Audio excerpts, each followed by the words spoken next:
भारत के नौजवान के पास भरपूर क्षमता है, उसको अवसर मिलना चाहिए। वो किसी भी चुनौतियों को चुनौती देने के लिए सामर्थ्यवान होता है। और भारत जो कि डेमोग्राफिक डिविडेंड के लिए गर्व करता है, उस डेमोग्राफिक डिविडेंड की गारंटी स्किल में है, ट्रेन मैन पावर में है।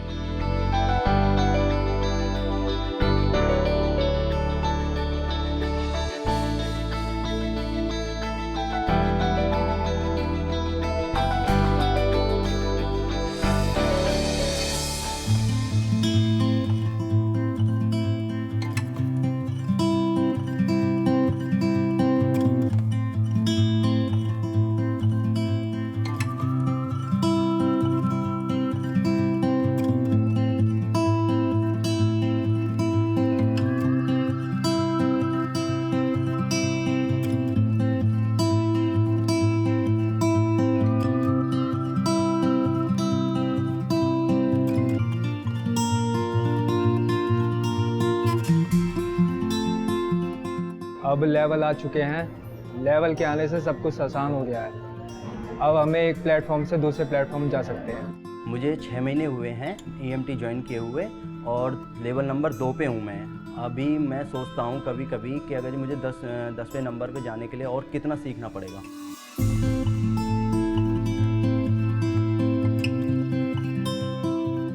हम लगातार इंडस्ट्री के साथ चर्चा करते हैं कि स्किल्ड मैन पावर की जो कमी है वो कैसे पूरी की जा सके और इस बारे में कोई सोल्यूशन कैसे निकाला जा सके। तमाम सेक्टर स्किल काउंसिल्स जो इंडस्ट्री लेड बॉडीज़ हैं उनके साथ भी चर्चा किया है कि इसके लिए क्या समाधान हो सकता है और इस चुनौती को हम कैसे पूरा कर सकें देश के लिए और पूरी जनता के लिए। Textile workers are highly migrating youth. Most of the workers coming from Bihar, Orissa and eastern parts of UP and all. मेरे पास में आज मान लीजिए 10,000 स्किल्ड वर्कफोर्स है। कोई कहे कि ये वर्कर बहुत अच्छा है, कोई कहे वो वर्कर बहुत अच्छा है, मुझे कैसे मालूम? हमें अगर अपनी देश को एक सक्सेसफुल मैन्युफैक्चरिंग हब बनाना है तो हमें ज़रूरत पड़ेगी बहुत भारी संख्या में स्किल्ड मैन पावर की, जिनमें सही एटीट्यूड, एप्टीट्यूड, टेक्निकल नॉलेज सभी खूबियां हों। कौशल प्रशिक्षण को एक परिणाम आधारित दृष्टिकोण से देखना और हुनर की सही पहचान करना एक चुनौती थी। इस चुनौती का सामना करने के लिए NSQF यानी राष्ट्रीय कौशल अर्हता फ्रेमवर्क बनाया गया। NSQF के 10 स्तरों के जरिए एक कुशल व्यक्ति के हुनर को प्रमाणित किया जा सकता है।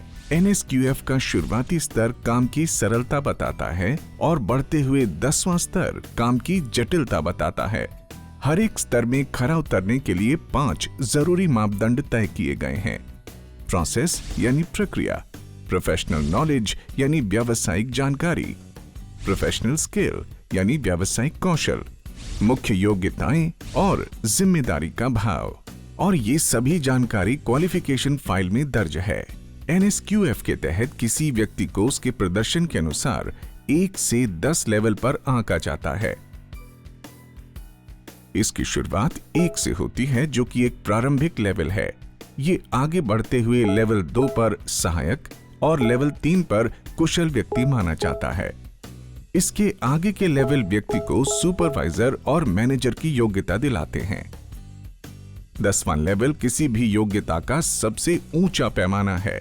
NSQF के लेवल्स की वजह से इंडस्ट्री के लोग बड़ी आसानी से उम्मीदवार की काबिलियत देखकर उसे नौकरी पर रखने का निर्णय ले सकते हैं। इसमें कर्मचारियों को सुनिश्चित तरक्की का मार्ग मिलता है, खासकर उन्हें जो काबिल तो हैं लेकिन उनके पास औपचारिक योग्यता का प्रमाण नहीं है।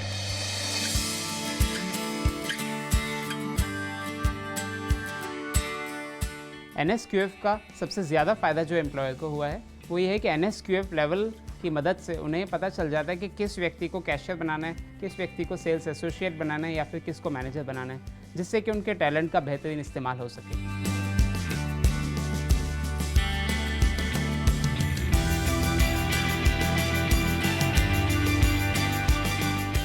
NSQF के कई फ़ायदे हैं। हम पिछले 7 साल से स्किल डेवलपमेंट ट्रेनिंग कर रहे हैं। अब NSQF के आने से एक नेशनल रिकग्नाइज्ड सर्टिफिकेट मिलेगा, जिससे हमारे प्रोग्राम की क्रेडिबिलिटी काफ़ी बढ़ जाएगी।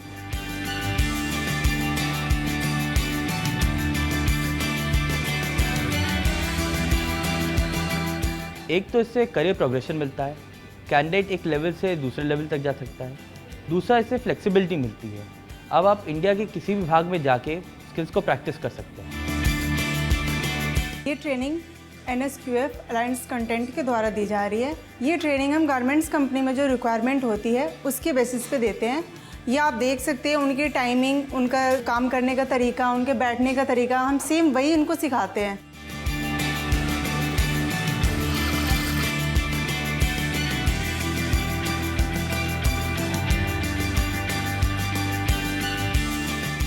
ये जो ट्रेनिंग आप देख रहे हैं ये NSQF के मुताबिक है कि जब एक वर्कर नया आता है तो उसको हम पहले लेवल 1 के ऊपर बेसिक काम सिखाते हैं, जैसे हाउसकीपिंग, स्टैकिंग, गड्ढे की खुदाई, सीमेंट के बारे में बताते हैं, सेफ्टी के बारे में बताते हैं। लेवल 2 के अंदर वो टेक्निकल डिटेल सीखता है, जैसे कि दीवार की किस तरह चुनाई की जाएगी, सीमेंट मोटार कैसे इस्तेमाल किया जाएगा।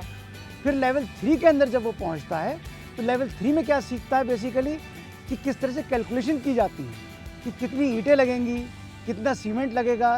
तो इस तरह से अगर आप देखेंगे एक व्यक्ति को हम ज़ीरो से लेके किस तरह से ऊपर ले जा सकते हैं और उसके जीवन में आशाएं बंधा सकते हैं, और इसके साथ ही इंडस्ट्री का भी प्रोग्रेशन होता है और यही आगे चल के सुपरवाइज़र बनते हैं।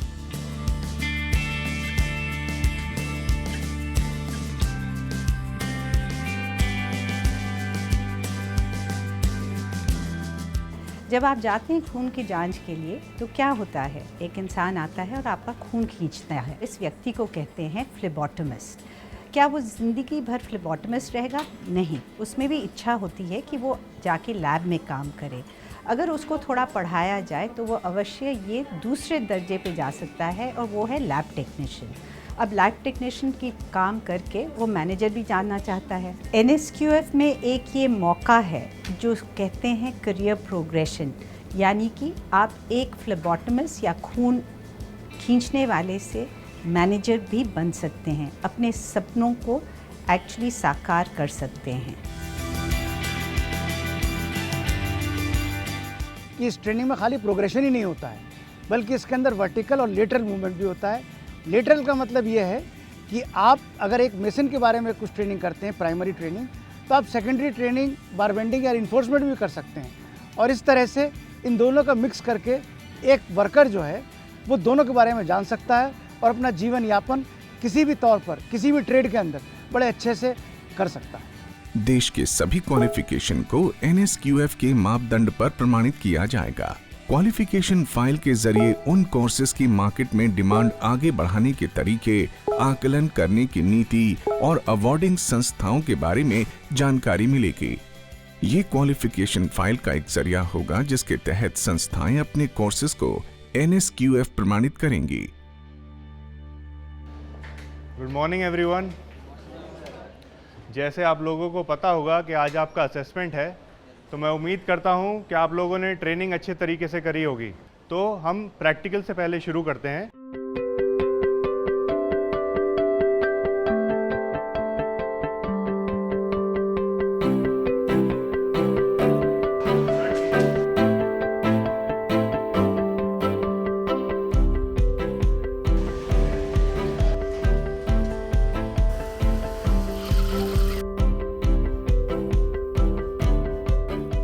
इंडस्ट्री रिक्वायरमेंट को ध्यान में रखते हुए असेसमेंट डिज़ाइन होते हैं। NSQF पर भी बेस्ड होते हैं असेसमेंट्स, ताकि एक आउटकम बेस्ड अप्रोच निकलकर सामने आ पाए। इस एग्ज़ाम में हर चीज़ बारीक से देखी जाती है, साफ़ सफाई है या नहीं, हर एक चीज़ अरेंज रखी गई है कि नहीं, और ये सारी चीज़ करके हमें अच्छी जगह जॉब मिल सके, इसलिए सारी देखभाल की जाती है। रहते एग्ज़ाम काफ़ी कठिन था। अगर हम ये सीख जाएं तो हमारी कहीं भी अच्छी से अच्छी नौकरी लग सकती है। हमारे देश में कई कुशल और हुनरबाज लोग हैं जिन्होंने ये हुनर और कौशल अनौपचारिक और परंपरागत पद्धतियों से सीखा है, लेकिन उनके पास इसका कोई प्रमाण पत्र नहीं है। NSQF किसी भी प्रकार से प्राप्त किए गए हुनर की कद्र करता है।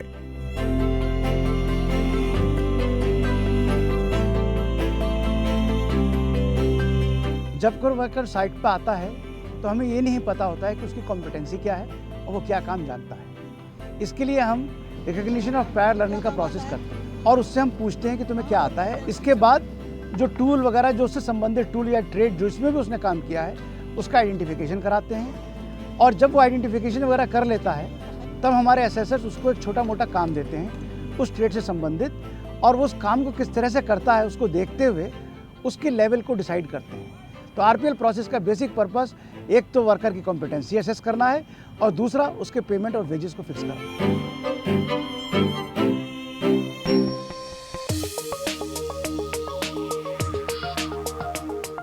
ये प्रोग्राम सभी के लिए फ़ायदेमंद है, काम खोजने वालों के लिए, काम करने वालों के लिए और काम देने वालों के लिए।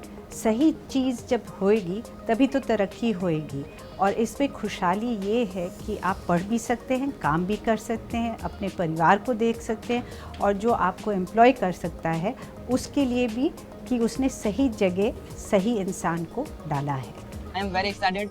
मैं इस लाइन में 5 ईयर से वर्क कर रहा हूँ। अब जाके मुझे एक नया प्लेटफॉर्म मिला है, मैं लेवल 6 पे हूँ। मैंने ये कोर्स इसलिए किया क्योंकि इस कोर्स को करने के बाद मुझे NSQF का सर्टिफिकेट मिलेगा जो कि गवर्नमेंट से अप्रूव्ड होगा और इस कोर्स को करने के बाद मैं पूरे ऑल ओवर इंडिया में कहीं भी प्री हॉस्पिटल केयर प्रोवाइड करवा सकता हूँ किसी भी पेशेंट को। अब मुझे अपने ऊपर पूरा विश्वास है कि NSQF का सर्टिफिकेट मेरे हुनर की पहचान है। वक्त आ गया है कि हम स्किलिंग को अगले मुकाम पर लेकर चलें, जिसमें हमारी पैनी नजर हुनर की गुणवत्ता पर हो, जिससे हर कुशल व्यक्ति को काम मिले और उद्योगों को लाभ मिले। हमारे पास दुनिया को जो वर्कफोर्स की जरूरत पड़ने वाली है हम लिख करके रखे। आने वाले दशकों में विश्व को सबसे ज्यादा वर्कफोर्स अगर कहीं से मिलेगा तो हिंदुस्तान से मिलेगा।